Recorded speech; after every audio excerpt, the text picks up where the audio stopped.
भारत अब चीन और अमेरिका को पछाड़ने वाला है। चीन के पास 6th जनरेशन फाइटर जेट आ चुका है, जबकि अमेरिका 5.5 जनरेशन पर काम कर रहा है। लेकिन अब हिंदुस्तान ने एक ऐसा फाइटर जेट बना लिया है जो 6th जनरेशन तो है ही, साथ ही अनमैन्ड भी है, मानव रहित ये फाइटर जेट है, जिससे दुनिया में खलबली मचने वाली है। दिन रात पंजाब की सुरक्षा में तैनात रहने वाले पंजाब पुलिस के जवानों और उनके परिवारों के लिए भगवंत सिंह मान की सरकार ने बड़ा दिल दिखाया है। पंजाब पुलिस कर्मचारी की अगर ऑन ड्यूटी मौत होती है तो परिवार को 1 करोड़ तक का मुआवजा देने का फैसला किया गया है। पहले ये राशि 65 लाख रुपए हुआ करती थी, लेकिन अब इसे बढ़ाकर 1 करोड़ कर दिया गया है। सदस्य की मौत का सदमा झेलने वाले परिवार के बारे में इतना सोचने वाली भगवंत सिंह मान सरकार अब तक 16 परिवारों को मुआवजे की राशि दे चुकी है। सीएम भगवंत सिंह मान ने पुलिस कल्याण फंड को 10 करोड़ से बढ़ाकर 15 करोड़ रुपए करने का भी ऐलान किया है। भगवंत सिंह मान पंजाब पुलिस को सर्वोत्तम पुलिस फोर्स बनाने के लिए भी लगातार काम कर रहे हैं। हर वर्ग को साथ लेकर चल रहे पंजाब के मुख्यमंत्री भगवंत सिंह मान के इस फैसले पर प्रदेश की जनता उन्हें सलाम ठोक रही है। इस फाइटर जेट का नाम है फूफा। स्टेल्थ टेक्नोलॉजी से लैस है, एआई टेक्नोलॉजी, और सबसे खास बात यह है कि एआई टेक्नोलॉजी के साथ अनमैन्ड है और कहीं भी जाकर दुश्मन का खात्मा कर सकता है। स्पीड 6th जनरेशन वाली है। इसी पर ज्यादा चर्चा करेंगे, क्या कुछ खासियत है और दुनिया में क्या कुछ बदलने वाला है फूफा से, और क्या अमेरिका और चीन का ये फूफा है। मेरे साथ मौजूद है हमारे वरिष्ठ सहयोगी पंकज प्रसून। सर, बहुत बहुत स्वागत। क्या खास बात है फूफा में? डीआरडीओ का प्रोजेक्ट है। जब प्रधानमंत्री नरेंद्र मोदी ने पहली बार शपथ लिया था 2014 में, तो 13 मई 2014 को ही इस बारे में सबसे पहले बातचीत हुई थी। और ये तय हुआ था कि Bharat 6th generation fighter plane बनाएगा, लेकिन ये मिशन बेहद गुप्त रहेगा, किसी को बताया नहीं जाएगा। और इस चीज के लिए जैसे नाम सबसे पहले चुना गया फूफा।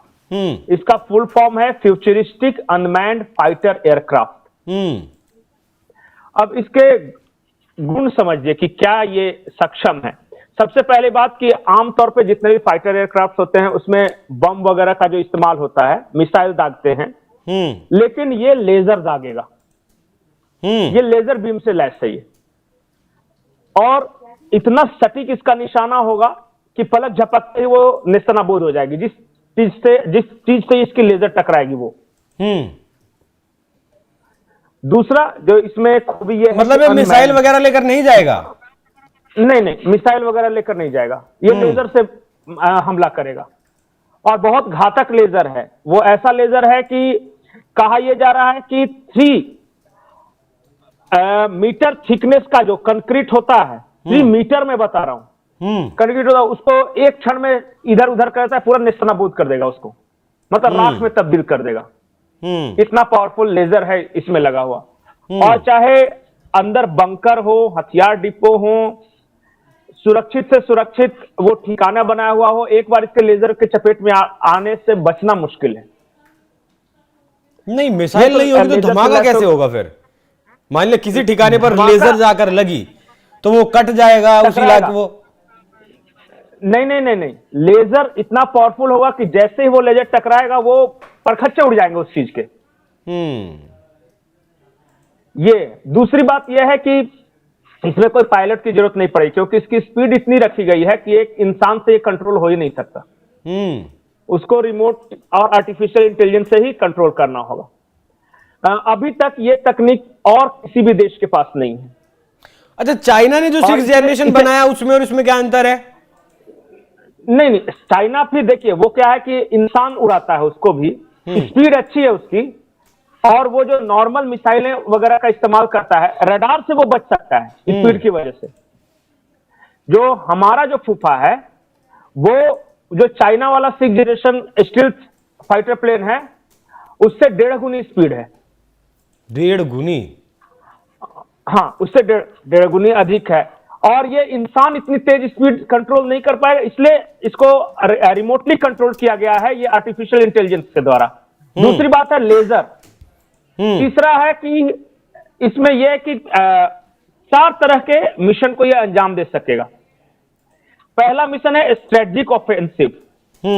मतलब आपने बैठे बैठे दिल्ली में तय कर लिया कि अब मुझे बालाकोट में एयर स्ट्राइक करनी है, कहीं किसी को मूव करने की जरूरत नहीं है। ये जाएगा, लेजर मारेगा और चुपचाप चलाएगा। मतलब कि ये जो काम बालाकोट स्ट्राइक करने में मान लिया कि आधे घंटे लगे होंगे, ये 3 मिनट में करके वापस भी आ जाएगा। तो 3 मिनट तो जागने और फोन की घंटी उठाने में क्या हुआ यही पता करने में खत्म हो जाता है। ये स्ट्रेटजिक ऑफेंसिव। दूसरा है क्लोज एयर सपोर्ट। तीसरा मिसाइल ऑफेंसिव। चौथा दुश्मन की हवाई सुरक्षा को भेदना या खत्म करना।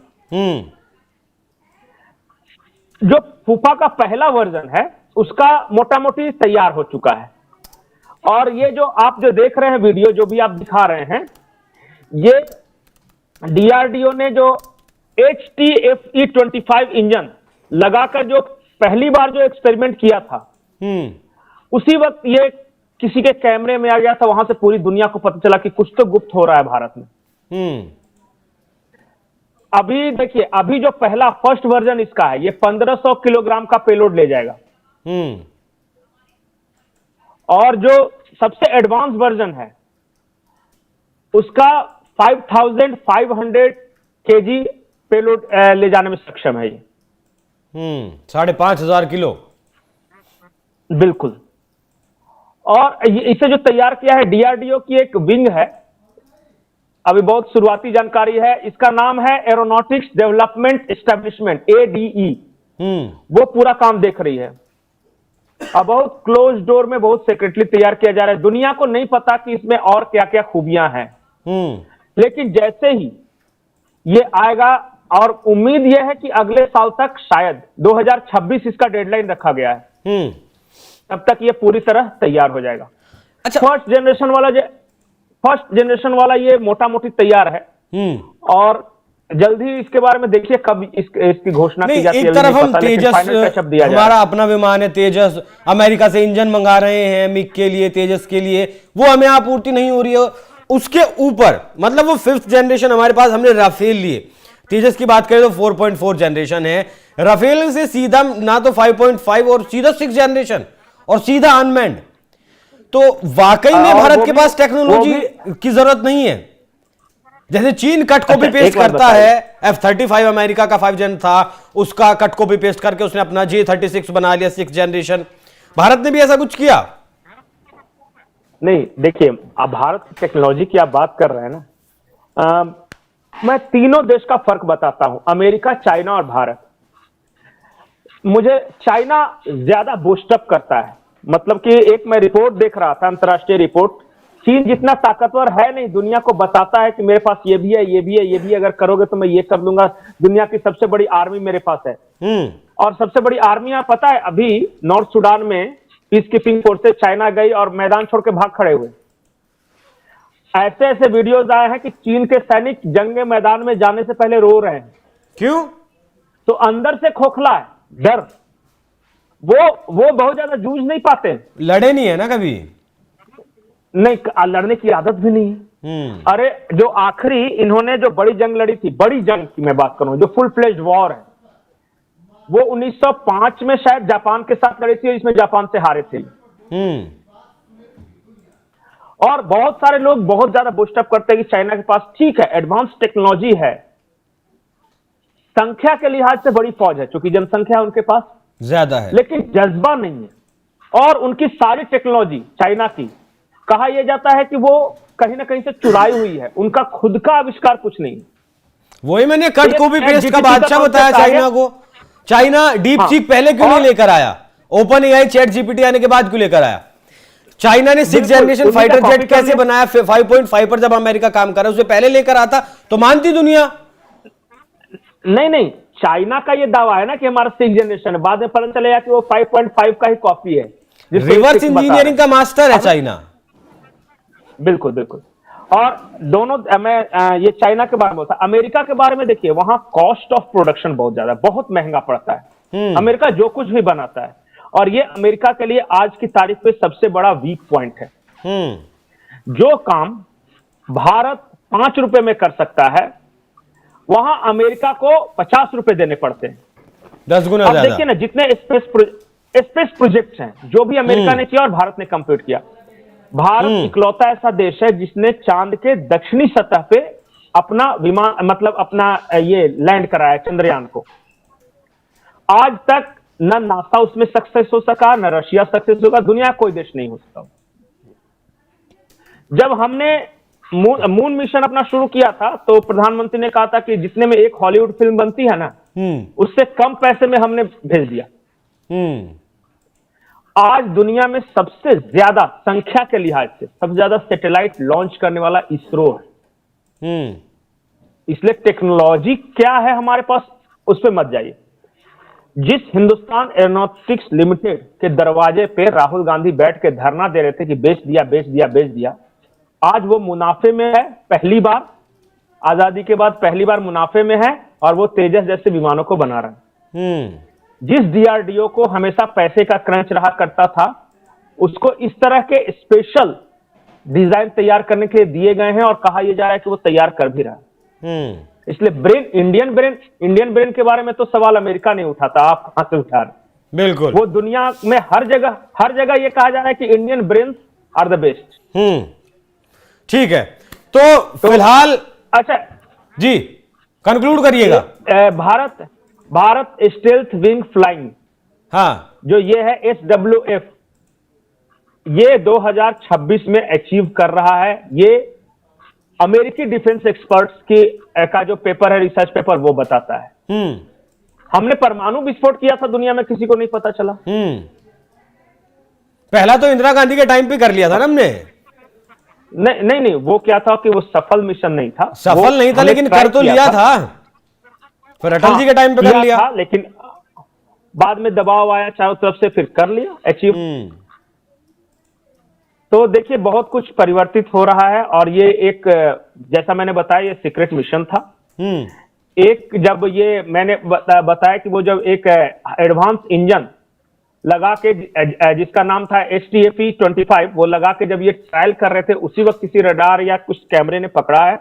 वही तस्वीरें अमेरिका तक पहुंची है, वही तस्वीरें चाइना तक पहुंची है और ग्लोबल टाइम्स में बाकायदा इसके बारे में पूरी तरह आर्टिकल है कि अगर भारत ये बना लेता है तो एशिया का शक्ति संतुलन बिगड़ जाएगा। कैसे? ये ग्लोबल टाइम्स ने लिखा है। अब उसका कहना है कि भाई अभी चाइना और इंडिया शक्ति संतुलन को बनाए हुए है, अगर इंडिया के पास ये आ जाता है तो इंडिया हावी हो जाएगा। हाँ, तो 6th जनरेशन चाइना ने तो बनाई लिया, हावी कैसे हो जाएगा? भाई हमारे दोनों साइड में दुश्मन है, हम क्यों ना बनाए हथियार? कब तक दुनिया पर हम डिपेंड रहेंगे? नहीं, चाइना को पता है ना कि चाइनीज माल हमने बनाया है, चल गया तो चांद तक, नहीं तो कल तक।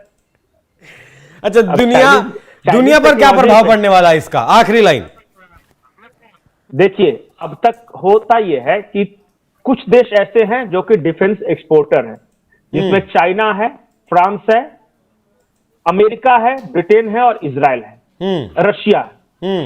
इन देशों का डिफेंस एक्सपोर्ट्स माना जाता है। अब भारत उस लीग में शामिल हो चुका है।